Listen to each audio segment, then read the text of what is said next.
And to talk more about the National Sports Governance Bill, joining us are, of course, three faces of Indian sport. With us is Gagan Narang, Olympic medalist, and, of course, the IOA Vice President. With us is Sharath Kamal, who's a former Indian table tennis player and Olympian. Also with us is Anjum Moudgil, who is an Olympian and Arjuna Awardee. I'd like to thank all of you for joining us on this very important bill. Gagan, let me begin with you. It is being seen as a landmark development because it's going to be an umbrella bill that's going to cover all sports and how they are governed in India. How do you really see this happening? Is this centralized approach? Some of the critics say that it could lead to perhaps more bureaucratic red tape, or do you feel that it will actually ease governance and ensure better sports governance in India? Gagan. Well, I think a fantastic effort and a fantastic bill that has been put forward. And mind you, and let me remind you that it's been put forward by the government after extensive deliberations with the stakeholders. And this bill is not about control. I feel this bill is about care, and the government respects the autonomy in this bill, but ensures that ethics, fairness, accountability, and there's a clear balance between freedom and responsibility. So, fantastic bill, and looking forward to some good times for Indian sport. All right. Sharath, what do you see as the impact of this bill? Now, there's a lot of, athlete-centric approach that we're talking about, not just in representation as far as the national sports federations are concerned, but also other aspects. Do you think that it will be an athlete or a sports person forward bill, a forward approach from here on? Yes, very much. I think it's also in accordance to the International Olympic Charter also, where sports policies or the governance and the complete sporting fraternity is athlete-centric, and the voices of the athletes are heard, represented very well around here. So I think very importantly, the kind of structure that's going to come in, especially with two sports persons of outstanding merit coming into the executive committee or the executive board, plus another two more of the athlete commission members coming in, will be able to make policies and help the other colleagues, other athletes who are playing actively, and trying to build a cohesive ecosystem for all athletes here. Right. Anjum, how do you see this impacting? Because, there's been, a lot of reportage. Ever since I've been a journalist for over the last 2 decades, there are all sorts of complaints, whether it was infrastructure, misgovernance, misplaced priorities, corruption. There's been all sorts of complaints. And I'm not talking about any one particular discipline, but this has been something that we've seen as far as all our sports managements are concerned, our various federations are concerned. Do you think that with bringing in RTI, bringing in more transparency, all that is set to change? And are you looking at or are you hoping for a far more professional management of our various sporting bodies? Anjum. Hi. I hope I was not really clear with your question because I can't hear you properly. I can hear the other panelists, but I am also very... transparency and better governance. All right. Yeah. So, even I went through the policy, and I'm really happy that, this bill has been passed, and, it will surely bring in a lot of positive changes in the sports industry. And, the major thing is, getting the 30% gender equality, gender representation in the, executive committees and governing bodies, because I feel as a woman and as having that equality is really important at all the levels in sports. So I'm sure if, there is this type of equality happening today, it's 30%, it might, increase to 50-50. And then there will be a lot of transparency. And I'm sure, no matter what the gender, it's so important to have the right people at the administrative top levels to make that impact at the global level. And I think this is the first time a bill has been passed, and I'm sure there are so many issues that happen in sports industry which will really be having a very strong structure now. So I'm very glad with this. Right. Gagan, one of the things, or one of the features that we've been seeing is that, there are hundreds of cases that various sporting bodies have, people fighting amongst each other, all sorts of things that we see. Now, with this one particular body that is expected to come in, a sports tribunal that will be headed by a Supreme Court judge, do you think that will ease a lot of the legal, tangles that sports bodies often end up getting stuck in? We know what happened with BCCI a few years ago, for instance. Just to take an example, do you think that is something that will be now a little more streamlined and a little more smoothened with the new setup? Absolutely. I think disputes will not derail careers anymore. This doesn't apply to just sports bodies, but also sports persons, because the athletes don't have to go to court. I mean, they now get a fast-track, fair, sports-specific dispute resolution, along with all the various other governance issues that will be addressed through this National Sports Tribunal. And you must understand that transparency is not an option anymore. It is a necessity because it covers the federations under the RTI Act. So, I mean, all this increases credibility for our federations, credibility for our sportsmen, back them up, and eventually it will end up in promotion of sport, because sponsors would like to come in, support the sport which has good governance frameworks in place, and the sport is only going to grow from there. Right. And, that's very, very important that you mentioned. But, Sharath, there are those who will come out and say, what about those sports that are not covered by the government? Should they necessarily be under RTI as well? What is your view on this? Because at the moment, the bill envisages all sporting bodies being covered under RTI, at least for their governance purposes. Yeah, I think all sports should be under one umbrella. Doesn't matter big sports, small sports. So I think it's pretty important to have the policy looking at all sports equally, and at the same time all of us have as the equal roles and responsibilities also as the national sports federations, or percolating it down to all the administrators, all the sports, all the athletes.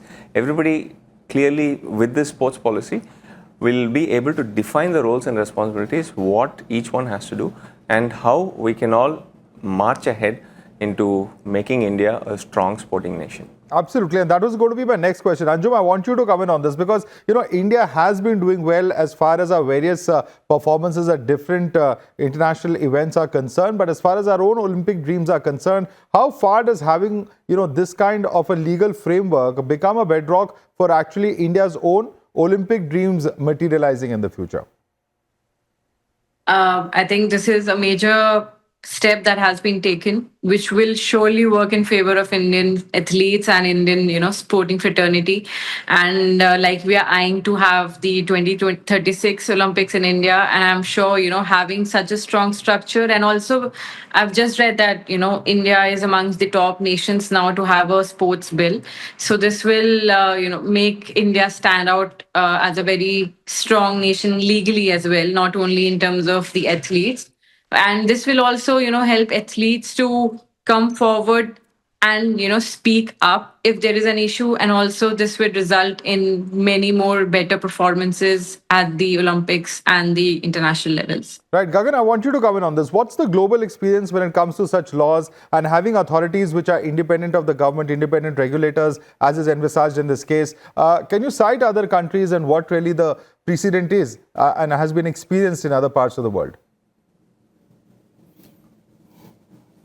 Well, I think good governance practices have been popularized and decimated across all other developed sporting nations. And I think ours is no different. I think this is our moment, and this bill is the platform. And as India aims and has 2036 dreams, this bill builds the governance muscle to match our sporting talent. And that's what's important. Right. I want you to come in on this, Sharath. What is your view on this in terms of how India now, in terms of the global stage, really will feature as one of those countries which has the kind of laws, the kind of infrastructure, at least legally speaking, which can match with the best in the world? I think when you look at it, most of the strong sporting nations have something like this.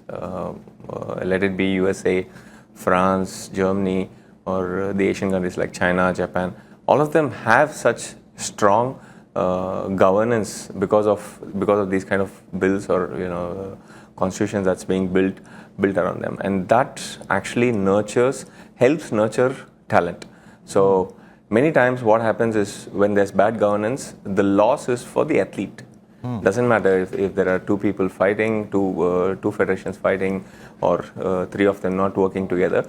The loss is always for the athlete because he's going to lose his chance to represent the country, or probably he or her is going to lose a chance to get a job or a university certificate or anything of that sort.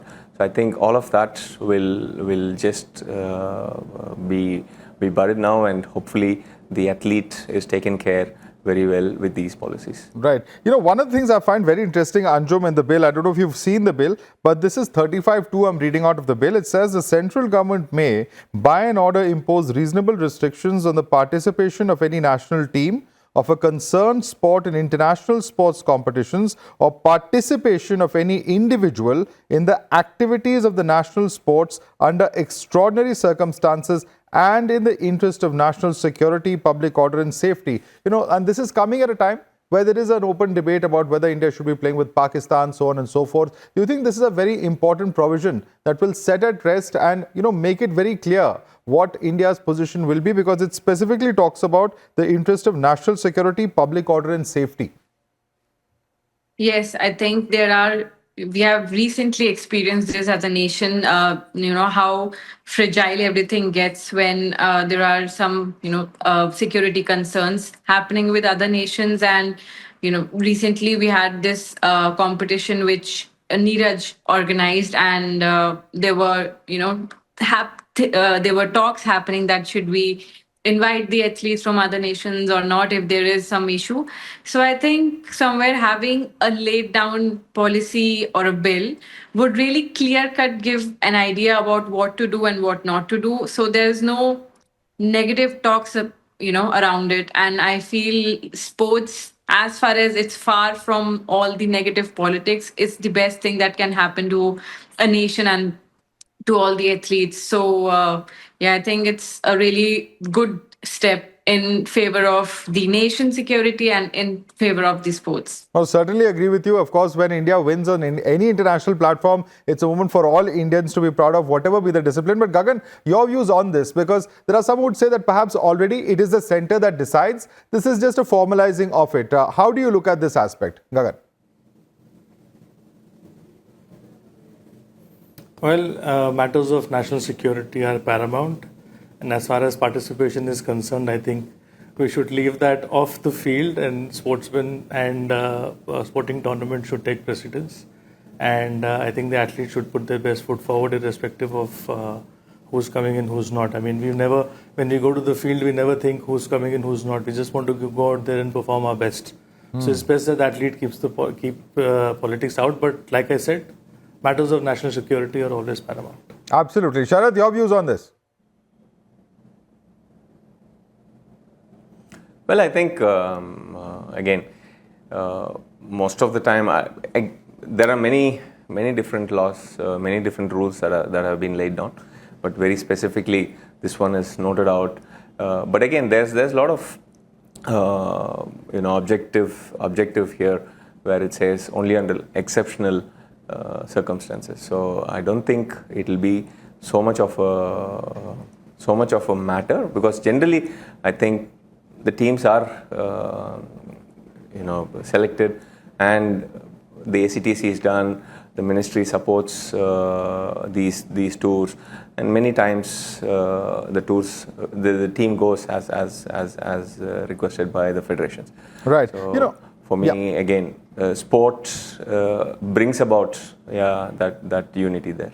Absolutely. One of the things that's often spoken about in terms of Indian sports is the huge role that political parties and politicians have to play in this. Anjum, do you think that this changes a lot of that? Or do you think that will ever change as far as Indian sports is concerned? Yes, somewhere I feel the law is above all of the things that happen in politics. And I'm sure, and I'm very much I believe in this bill, and I'm sure it will work in favor of in favor of the betterment of sports. And I hope the politics, like you said, कि politics effect से sports effect होती है, वो ना हो with this bill. Right, Gagan, you've seen both ends of this as a sports administrator, as somebody who's involved in the sports as an athlete as well, and how times have really changed. Do you think that this bill will change what we've seen or the experience of the past several decades where politicians have had a huge say over the way in which our sports are managed? And some would say that may have benefited certain sports, but it has also, had a negative impact on the administration as far as certain sports are concerned. Your views on this, Gagan? See, what I have realized in my career, which has spanned about 3 decades, it's not about who's sitting in the driver's seat. It can be a politician, it can be a businessman, it can be an athlete. It's about a non-performing person sitting in the driver's seat. True. Having said that, I think there are so many federations that are doing a fantastic job, from shooting to athletics to so many others that are doing a fantastic job. I think the federations which are not in the limelight at this point of time should take a leaf from these performing federations to have good governance structures in place and so on and so forth. And eventually this will build confidence and trust of the parents who would send their athletes out onto the field. When you have a safe sport policy, the parent knows that children, minor, women are all going to be taken care of. It's a safe environment to send them, and it's a part of good governance as well. So I think these reforms are necessary. It's the need of the hour because India is becoming a sports playing nation from a sports watching nation now. Right. What is the impact that you foresee in that sense, Sharath? Do you see the more parents sending their children into sports as a result of such policies which ensure stability, which ensure there is certain amount of accountability? Yes, very much. And what we keep saying also is how to make India a sporting nation is when sport becomes a way of life for every citizen of the country.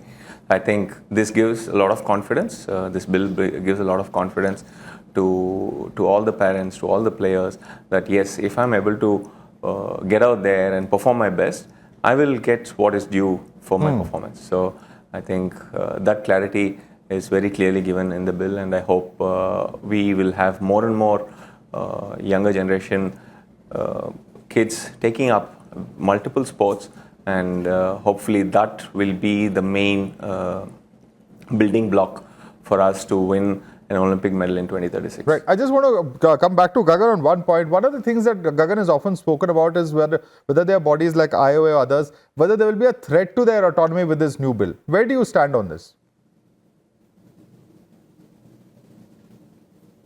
Well, like I said, I think there is enough flexibility in this bill to understand that there is very little control but more care.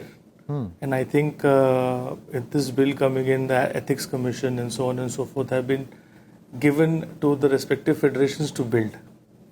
And there is a lot of relaxation procedures put in place for various eventualities that occur over a period of time. So it's a very forward-looking bill. And I think it's time that India needs something like this because, like I said, it's on the cusp of creating Indian sporting history. Absolutely. And Anjum, I want you to come in on the aspect that, this is not something that caters only to elite sports. Do you feel that this also will make an impact on the grassroots, not just in terms of parents coming in, but also, across a large swath, across a cross-section of India, different states, at the grassroots level, really promoting sports? How does that work and how does this bill impact that? Yes, I think what Gagan Bhaiya said, the safe play policy would really help at the grassroots level more, I feel, because there's so many instances we listen and people share with us where there are some issues why kids do not want to play a sport, or if there is any harassment happening or anything that happens actually at the grassroots level much more than at the elite level.